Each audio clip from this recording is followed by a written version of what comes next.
in 5, 4, 3, 2. Good night, everyone, and get ready because it's time for the late chip at the video store.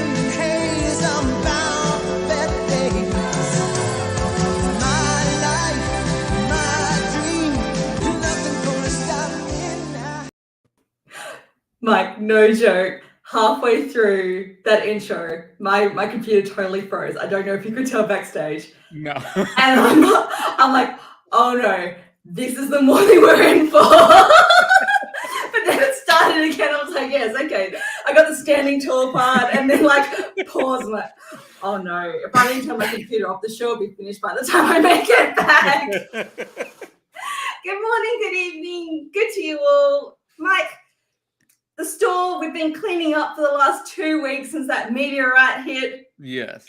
Meteorite. And then, of course, we had your amazing house party last week. How are you? And anyone who's in the chat, let us know. I want to see some hi, hello, hays. It's good to be back. I asked you a question. Mike, answer. I'm doing good. Good. It is early again. I am caffeinated again, and we've got an amazing topic. Mike, tell the viewers what we've got today. Yes, the topic for today. That's not the topic for today. There it is. I clicked that on meteorite has messed with the system. Who was the funniest cartoon character? This is one we talked about for a little bit. Because just bring me another tea later. Just bring me a tea.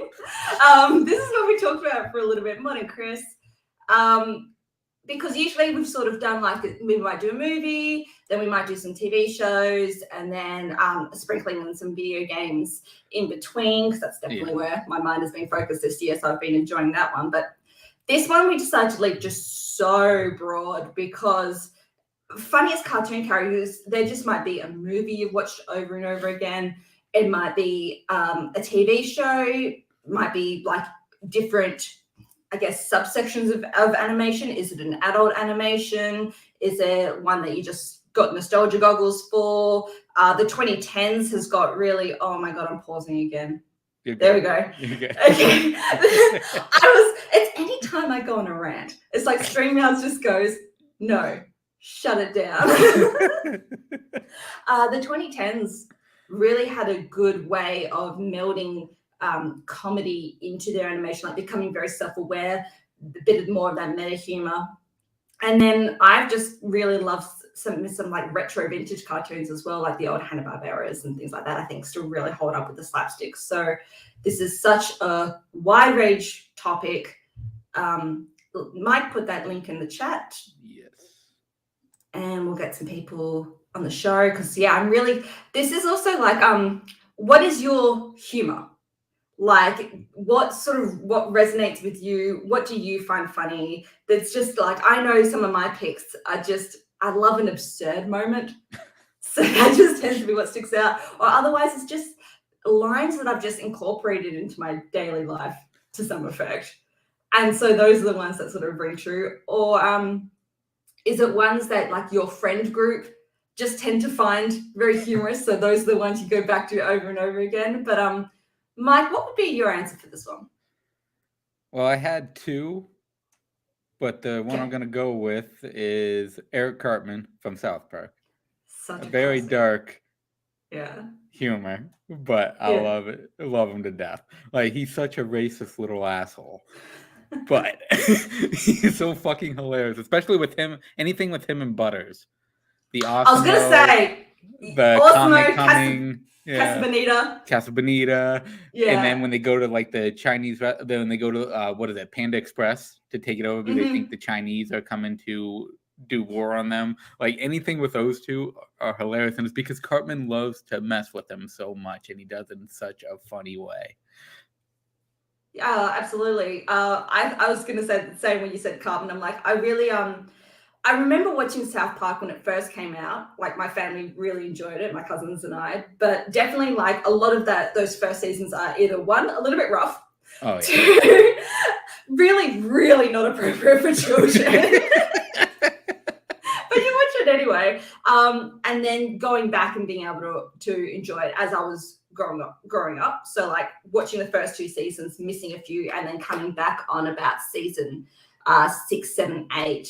So season 8 in particular, I really like, and you mentioned about the stuff that's like the Awesome-O one. Yeah. And the news one, I really like. The Good Times with Weapons. Ones like that. So absolutely, Cartman just tends to be like, he's pushing the boundaries so much that's what you go to.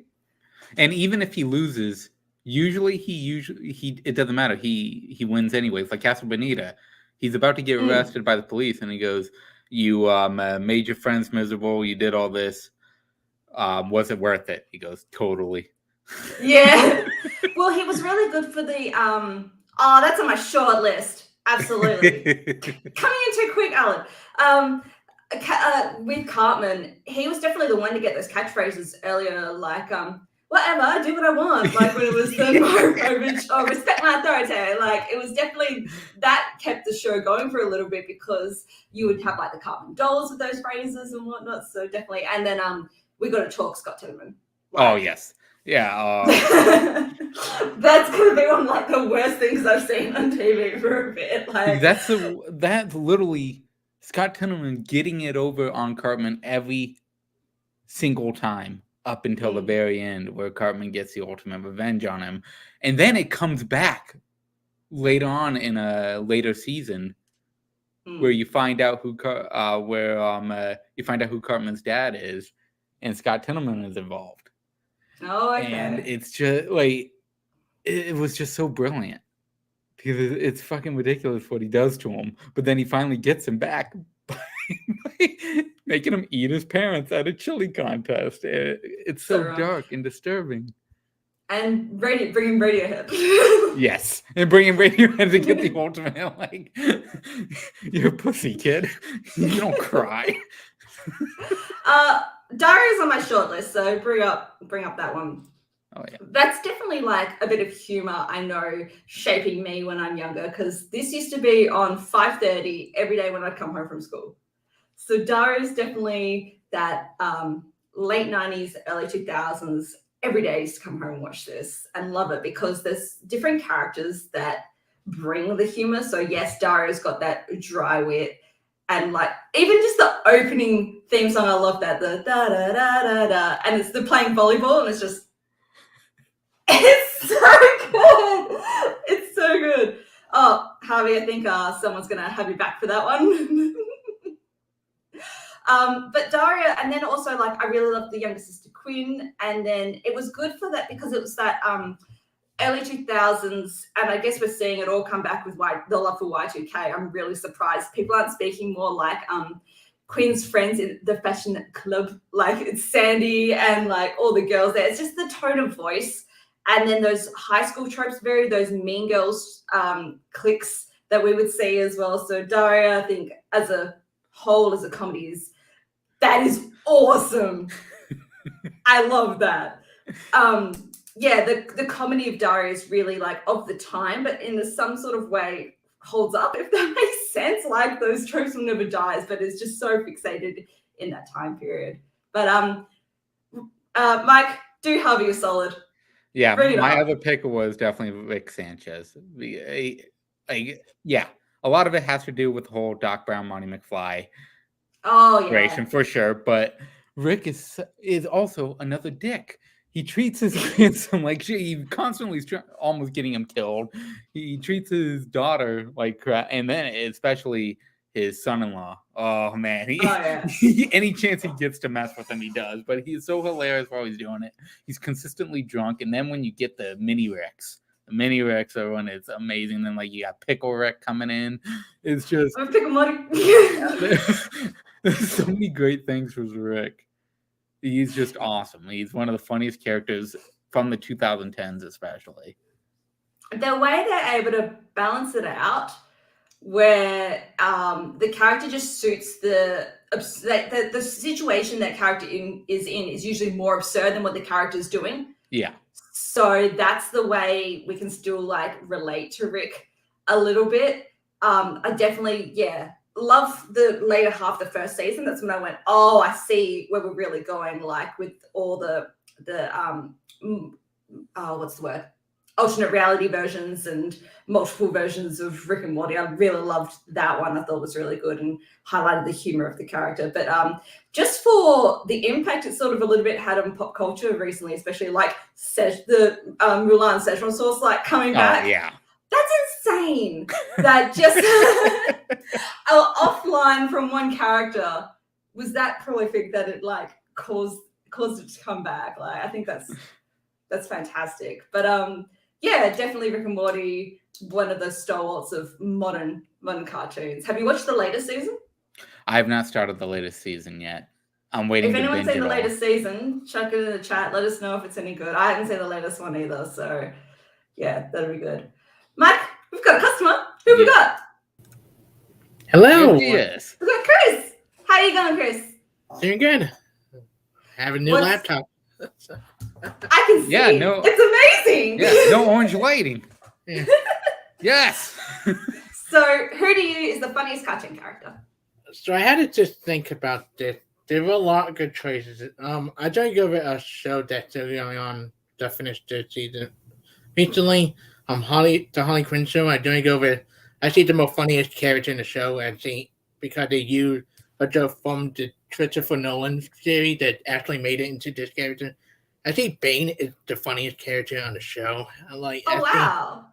I see a lot of his joke, whether it's the Todd thing in the first season is hysterical, like him wanting to block Todd because of the Razzie thing. And his humor, it's pretty Tom Hardy voiced in the cartoon character, and it's so freaking funny, whether it's a Joshua bit where like he teaches Joshua, you cannot pay people to take out Harley Quinn using credit card. You have to use cash to do it. That's but the cheer scene in the second scene with Two-Face, like that's a funny. Like you don't see Dave be such a hysterical character, but every time you pop up, it gets funnier and funnier a lot. The Harley Quinn series has been on my shortlist for the longest time. I know I'm really going to enjoy it. So I didn't know Bane was on it, so that sounds really good. Mike, have you seen the Harley Quinn show? I have not. No. There's so many good characters. I would also mention Clayface and King Charles, pretty funny as well. Oh, fantastic. Yeah, starting off some superheroes. That's one we haven't touched on yet. So love it. Thanks for coming on to give us your answer, Chris. Thank you, Chris. Melissa coming through. Yeah, I think I really need to remember this. This school holiday break, that is one, because it's got a few seasons now, isn't it? It's like 2 or 3. I think, yeah. I think it is a couple seasons now. I'm on it. Add it to the watch list, Mike. I will have time in 10 weeks to watch the show.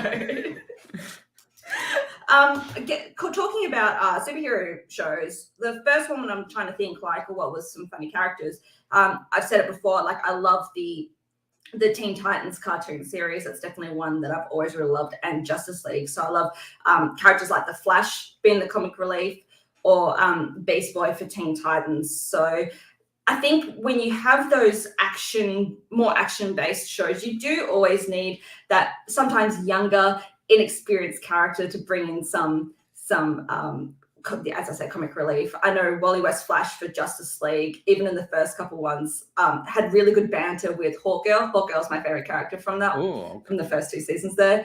So because you can't banter with like Batman or Superman, so it just doesn't work as well. So he would banter with Green Lantern. Oh, okay. Scrap what I'm saying.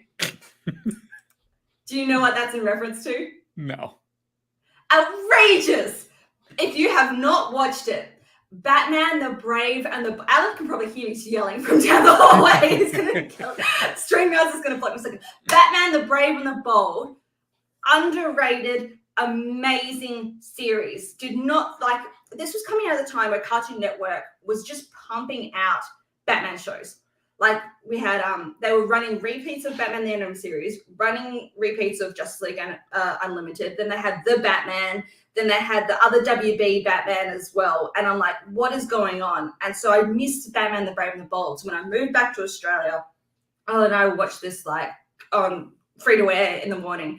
And it's amazing. It's Batman voiced by Diedrich Bader, who does an amazing job because you're getting those more comedic, lighter moments in it, but it's never ha. It's never like I've only seen the trailer for DC's League of Super Pets, but I already like hate what they've done with Batman and that. It's not that. It's not that I will freak out. Like he really does it's still Batman, but done in that throwback love to the 50s, 60s, especially comic book style. And every episode is partnering up with a different superhero. So you get to see that took me a second to get that. Okay, I'll come back to that one as well. God damn, everyone's throwing the things at me. Outrageous. This is Aquaman. This is Aquaman when he was still a bit of a joke because we hadn't got like the Justice League. We hadn't had Jason Momoa and things like that. So it was still like if you watch The Big Bang Theory, like no one wants to be Aquaman, or like he's known for sort of just riding around a seahorse. So he was voiced by John DiMaggio. So you're getting that Bender, that Jake the dog, like that really classic voice to Aquaman, and they make him so much fun. And the series as well has this great Birds of Prey episode. It's got good Joker. I really can't recommend The Brave and the Bold enough. But Aquaman in particular sort of is a bit of a scene stealer. So love it. Mama, Jane. We used to watch Family Guy on DVD so much in our house. Family Guy was definitely like a fan favorite. Me and my dad would crack it. One of my all-time favorite gags. And this is really, as I was saying, it depends where your humor lies, if you like it or not. What do you think of Peter Griffin falling over and going, when he scrapes his knee? Oh, it's great. And then, I think it's great too, Yeah, because it's pushing the joke so much further than it needs to be. Yes. And just when you think it's finished, it's still going. So I love that shit. My dad loves the scene where in season 4 they have the tab at Goldman's Pharmacy, and so everyone takes Ipecac, and seeing who can hold off vomiting the longest. Just everyone vomiting everywhere. And Brian goes to Stu like, hold my ears. Like my dad would just anytime someone's sick, he'll throw that up. But this one with Stewie Loves Lois, I think, is a really good episode. So when it's that similar humor to what I just said with Peter falling over and scraping his knee, it's like, Mummy, Mama, what? Love you. And then runs off. I think my mum in particular probably relates to that, where your children are just annoying to the brink. So are you a big Family Guy fan? I know you've mentioned Rick and Morty and South Park, so I'll throw Family Guy in there. What are your thoughts on Family Guy? Yeah, honestly, I sporadically watched Family Guy, but it was always in like Simpsons and stuff like that. But it was always South Park and then Rick and Morty for me. Like it was always South Park throughout my entire childhood into my adulthood. That's what I stuck with the most. I just fell in love with those fucking kids. Those kids were amazing to me, and all the side characters. Simpsons, later seasons kind of hurt it, especially. But the early seasons, I didn't get into it as much. And then Family Guy, I would watch every episode I watch. I would love. I just never actually went through all of them, like I probably should have. Fair. We went back and watched it. So, Bird is a song of a certain ornithological variety. This is probably like the last good Family Guy episode for me. Is the Bird of the Word episode. We're getting around to Simpsons and Futurama. I think what you're touching on is a little bit right. Like some of the later seasons of TV shows definitely falls off quality-wise. Yeah. I definitely stop. Shut up, baby. I know it. Bender's definitely got some amazing ones. Okay, I haven't watched an amazing amount of Phineas and Ferb. I was hoping someone might bring it up. But, Mike, we have a customer that's been waiting patiently backstage. Bring them on. You got Brian. Brian. Hi there. Brian, how are you doing today? Great. Love this topic. It's great talk about different cartoon characters. Who's the funniest though? I'm hoping it's gonna go where I think it's gonna go. So shoot. First off, what do you think it is? I'm hoping it might be Yzma and Kronk because that's on my short list as well. Is that where we're going? Nope. I'm in danger. This is I'm gonna go for the Simpsons. That was my number one pick, but please go for it. Yeah, whenever you go laugh, I always think about will go. Me so English? That's impossible. I'm Absolutely. Prick. All the lines always make me laugh. That's Cartwright doing a great job as Ralph, and that's why I chose him. Yeah, when we were brainstorming this topic, I asked my family, this one, because we talked about The Simpsons and you throw out like your Homers and things like that, but a character that never really misses, that hits every time, that has the most memeable lines does tend to be Ralph. So I love it. Mikael English, That's Impossible. Hi, Super Nintendo Charmers. Yep. I'm Learning. I eat the purple berries. They taste like burning. Go banana! Like I could keep going and go. I bet my Wookiee. I haven't even scratched the surface. And that's what the doctor said. I wouldn't have so many nose pieces if I get my finger out of it. This is my sandbox. I'm not allowed in the deep end. Like I'm just not. You can keep going and going and going. I think Ralph hits that amazing side character moment that Milhouse used to hit, and then they went too overboard with it, where it's just a good punchy line. I don't love the episodes focusing on Ralph, except I Love Lisa is a really good one. And then I would throw in, I love his interactions with his dad, with Chief Wiggum. I love Nothing Gets Out Chocolate, or That's Some Good Fluting, Boy. Like, these are definitely lines that you can say over and over again. So it's not the situation, it's those characters and the humor coming directly from them. So I think this is an amazing choice. Mike, what do you think of this one? Oh, yeah, I really like this choice from The Simpsons that I did watch, especially early seasons. Yeah, this is directly what I would have went with as well for The Simpsons character. Absolutely. Oh, Brian, awesome choice. Thanks for coming on today. Thanks, Brian. Simpsons in general, we got to talk about because it's such a landmark series.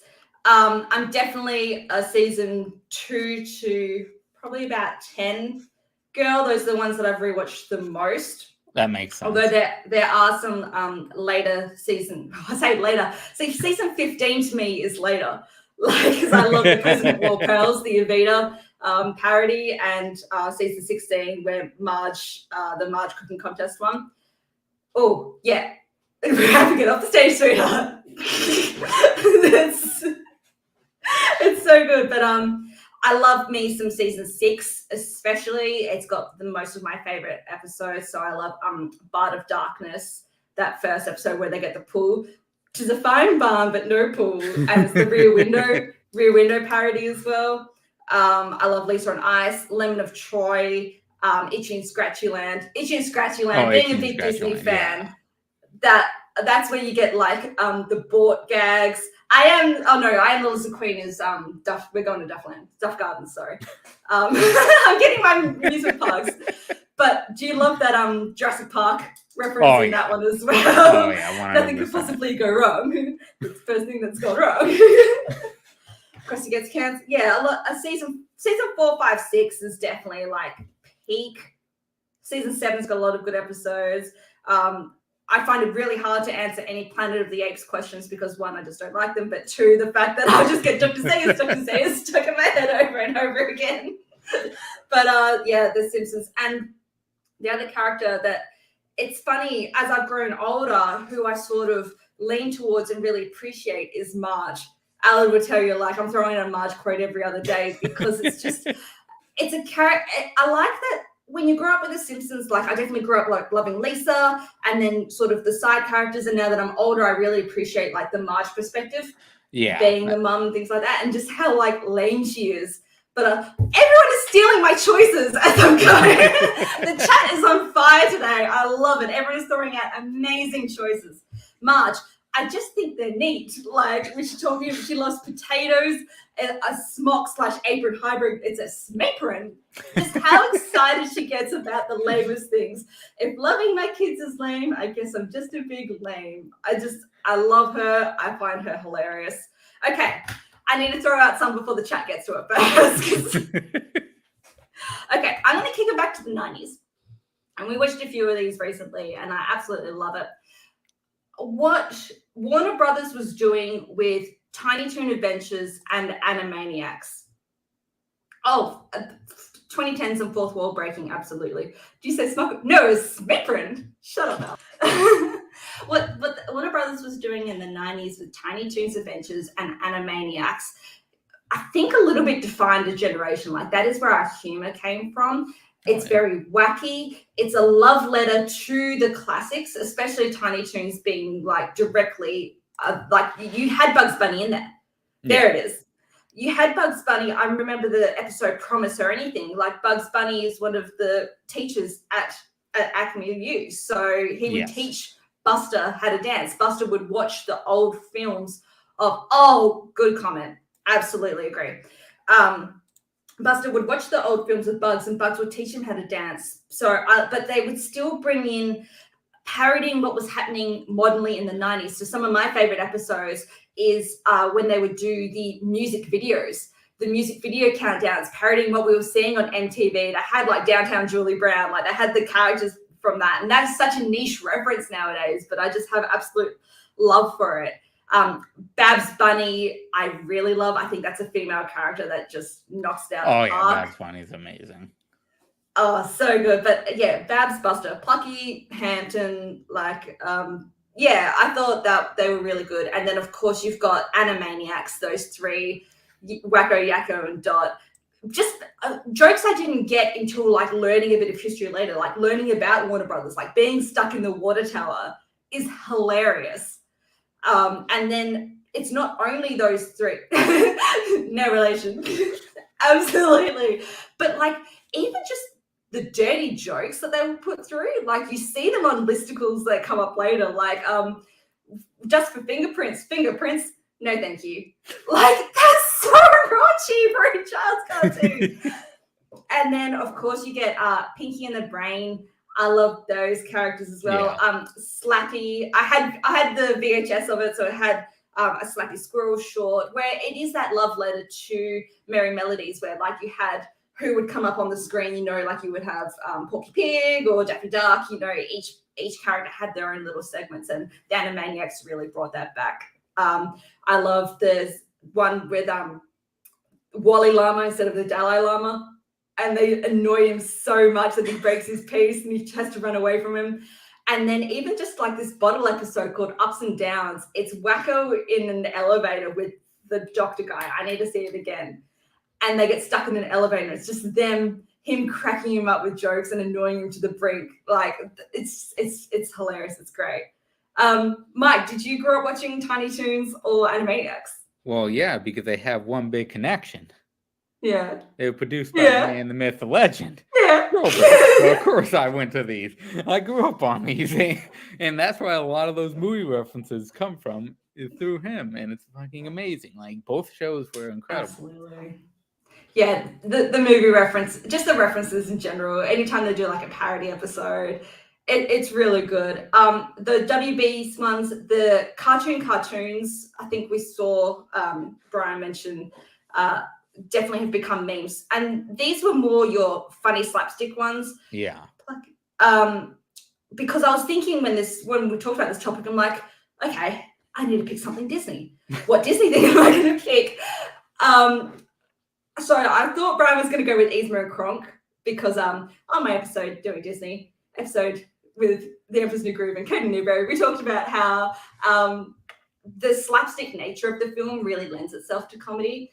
And I think Yzma and Kronk do have those lines that you have in your everyday life, like put that Fleeter box, and then put that box inside another box, and then mail it to myself. When it arrives, I'll smash it with a hammer. It's very, very brilliant. Like the work that the kid is doing with Yzma is so good, and of course Kronk, like I never liked your spinach puffs. never. Like, just the way, well, okay, quick cup of coffee. Like, just the way she enunciates the words was humor in itself. So definitely those two stand out. And then I can't believe we haven't touched on the powerhouse double feature that is Eddie Murphy with Mushu and Donkey. I think growing up, those were like the schoolyard favorites. They were always the ones getting the laughs. And it's hard because now it feels slightly overplayed because everyone has done those lines to death. Yeah. If that makes sense. And it's not fair because when you go back and rewatch it, like we just watched Mulan on the big screen recently, and Mushu still is firing on all cylinders. Like, it is still a great character. I'm trying to think of someone I like. But again, that's a bit of that situational. But damn, Bessie, like when he's talking to the cow, like, dishonor on you, dishonor on your cow. Like, it's just the way he vocalizes it. And then, of course, we get Donkey, like, and in the morning, I make waffles. And it's the way that only like Eddie Murphy can bring that humor to it. But we did tend to see DreamWorks be and Nickelodeon even. I think we had some mention of SpongeBob, Helga Pataki from Hey Arnold. What else do we have? Cosmo from Fairly Odd Parents I saw mentioned. And these are like all on my little short list as well because they were definitely those more humorous characters. Because, yeah, when I was thinking Disney, the only real slapstick one, and Gravity Falls I hadn't mentioned yet.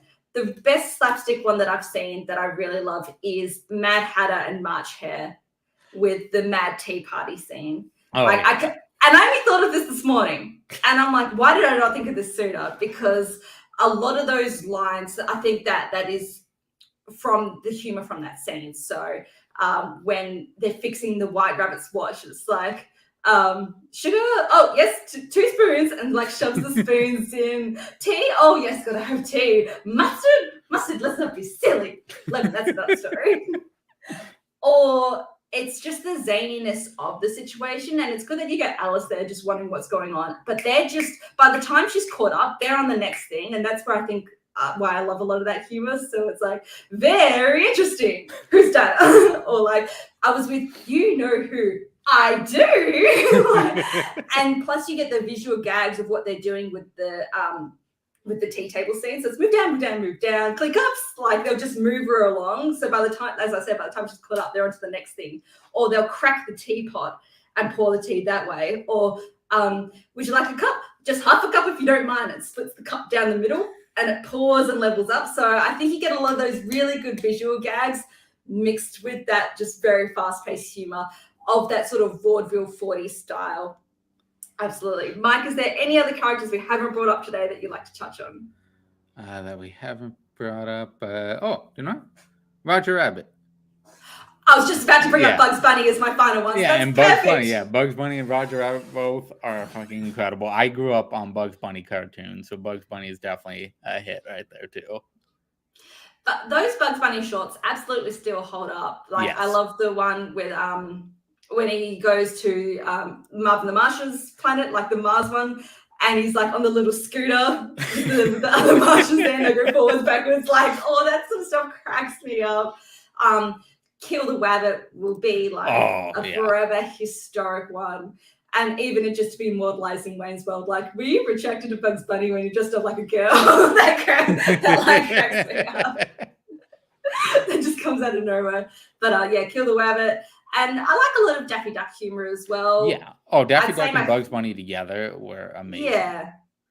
I'd say my favorite short is the Duck and Muck one, where Daffy's on the... Yeah, that's the classic to me, where Daffy's on the cartoon frame.